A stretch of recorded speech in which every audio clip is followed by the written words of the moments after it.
거의 평생을 뇌성마비 중증 장애인으로 살아왔지만 영희 씨가 갑자기 올해 들어서 거듭 자살의 시도를 하게 된 계기가 있었습니다. 영희 씨는 어릴 때부터 부모님의 손을 잡고 교회를 다녀왔고 커서는 몸이 불편한 영희 씨까지 온 가족이 매일매일 새벽 기도를 빠지지 않을 정도로 열심히 있는 믿음의 가정이었어요. 부모님은 항상 웃는 얼굴로 사시는 그야말로 빈잔 분들이셨고 정말로 순수한 분들이셨다고 합니다.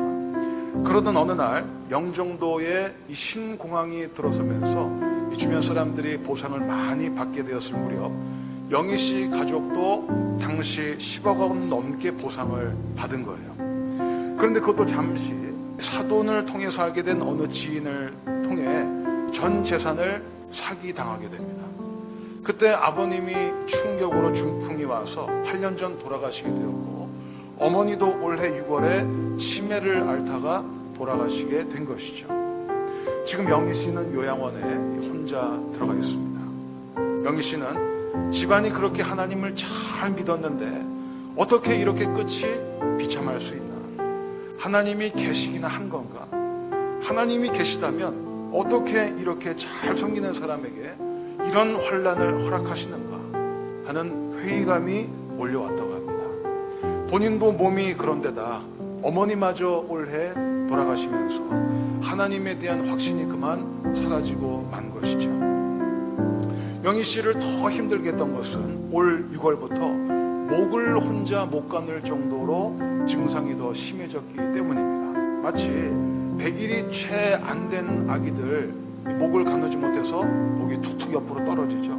그렇게 돼버리고 만 거예요. 그래서 앉아있지 못하니까 하루 종일 누워 있어야만 하고 또 혼자 먹지 못하니까 호스로 죽을 받아먹는 자신이 너무나 비참하게 느껴지는 것이죠.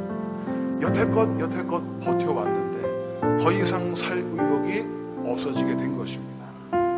집사람이 영희 씨를 만나러 가기 전에도요, 기도도 많이 하고 고민도 많이 하는 것을 제가 옆에서 지켜봤습니다. 그리고 하나님께 영희 씨를 두고 이렇게 기도했다는 그 말에 저 역시 내심 공감하지 않을 수가 없었습니다. 예수님이 영희에게 과연 복음이 되어주실 수 있나요? 영희 씨가 대화 도중에 갑자기 이런 이야기를 하더랍니다. 언니, 내가 정말 하나님을 만난다면 그래도 버틸 수 있을 것 같아. 내가 하나님을 만날 수만 있다면 이 상황을 버틸 수 있을 것 같아. 죽고자 하는 사람일수록 살고자 하는 의지가 강하다는 말처럼 제 집사람이 영희 씨의 눈빛에서 그것을 발견한 거예요. 그러면서 또 헤어질 때쯤에는요, 기도해달라고 부탁을 하더랍니다. 잠깐이라도 가서 대화를 나눴더니 얼굴 표정이 달라지더래요.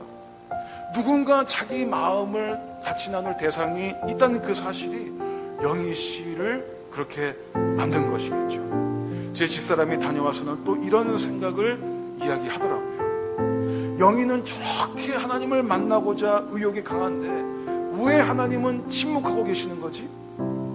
그래서 제가 당신이 갔다 왔다는 사실 자체가 영희 씨에게는 기도응답의 시작이 될 거라고 얘기해 줬어요.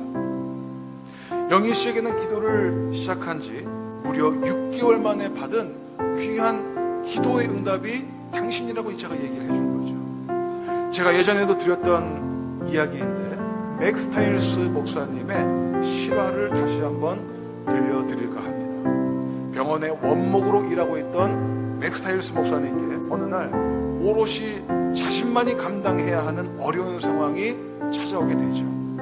그때의 상황은 마치 지금 그 자리에 있는 것처럼 선하다. 방부제 냄새와 부산한 소리들, 토하고 싶은 역겨운 느낌. 나는 바퀴 달린 침대 건너편에 서 있다. 병원의 밝은 불빛 때문에 그림자들은 선명한데 한 아름다운 아가씨가 침대에 누워 고통스러워하고 있다. 그녀는 소리를 지르지 않는다. 그저 신음하고 있을 뿐이다. 의사가 그녀의 찢어진 옆구리 상처를 봉합할 때마다 그녀의 얼굴이 일그러진다. 그러나 그녀가 아픈 것은 그 상처 때문이 아니라 부러진 엉덩이뼈 때문이다. 그리고 그런 육체보다 훨씬 더 큰 어떤 고통 때문이다. 나는 사회봉사자로 일하고 있는 사람으로부터 그녀에 관한 이야기를 전해 들었다. 그는 내게 간략하게 속사포처럼 말했다. 그 자식들이 그 여자를 납치했대요. 그리고 강간을 했죠. 너댓 명이 돌아가면서 자기네 봉고차 뒤에서, 그리고 일을 다 마친 뒤에 그녀를 차 밖으로 던져버렸대요. 내 손을 잡고 있는 그녀의 손이 보인다. 나는 그녀에게 몇 가지 질문을 할 생각이었는데 갑자기 그게 무의미하다는 것을 깨닫는다. 나는 내가 남자라는 사실이 너무나 부끄러워진다. 나는 분노가 치민다. 주님, 정의는 도대체 어디에 있습니까?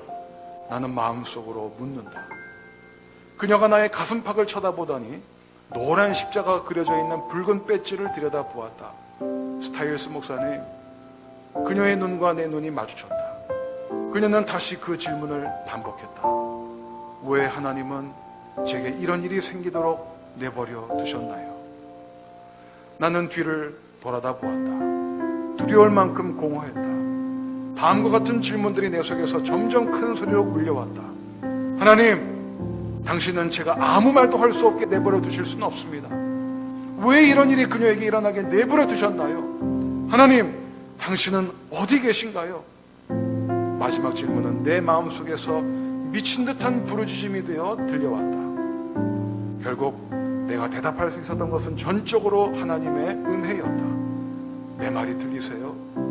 그녀가 고개를 끄덕인다. 정말 미안해요. 나는 그 밖에 어떤 말을 해야 할지 모른다. 그리고 갑자기 깨닫는다. 맞다. 나는 모르는 것이다. 왜 하나님이 당신에게 이런 일이 생기도록 내버려 두셨는지 나도 모르겠군요. 하지만 내가 알고 있는 것은 예수님도 악한 사람들에게 끌려갔었다는 사실입니다. 그들도 예수님께 수치스러운 짓을 했지요. 그리고 그 모든 일이 끝났을 때 그들은 예수님을 벌거벗긴 채 십자가에 못 박았답니다. 그분은 십자가 위에서 고독과 고통 가운데 돌아가셨지요. 왜 이런 일이 당신에게 일어나야 했는지 나는 모르겠습니다. 하지만 그리스도께서 당신의 고통을 이해하신다는 사실은 알겠습니다. 그분은 당신과 함께 우십니다. 그분도 모든 고통을 겪으셨고 그것을 감내하셨지요. 그리고 당신의 이 고통 중에 함께 하고 계십니다. 그녀가 내 손을 꽉 잡는다. 그녀의 미친 듯한 눈빛이 희망의 눈빛으로 바뀐다. 그녀는 고개를 끄덕이며 말한다. 고마워요, 고마워요. 간호사가 그녀를 데리러 왔다. 의사가 그녀에게 주사를 또 한 대 놓는다. 주사 효과가 나타나기 시작한다. 그녀의 손이 스르르 풀린다. 그러나 나는 간호사가 그녀를 싣고 수술 대기실로 들어갈 때까지 그녀의 손을 꽉 잡고 있다. 몇 마디 하고는 힘들어서 더 이상 말을 할 수 없고 언제 어떻게 하나님이 불러가실지 모르는 이 마른 막대기 같은 잠에도 정말 하나님이 날 만나주시면 이 상황을 버틸 수 있을 것 같다고 하면서 그분 만나기를 학수고대하고 있는데 여러분은 진정으로 우리의 산소망 되신 그 하나님을 만나셨습니까? 제가 확신컨대 영희 씨는 조만간 하나님을 만날 것입니다. 그리고 그의 상급은 지금 여기 있는 우리들의 상급과는 질적으로 완전히 다른 큰 상급이 될 것이라고 저는 확신하고 있습니다.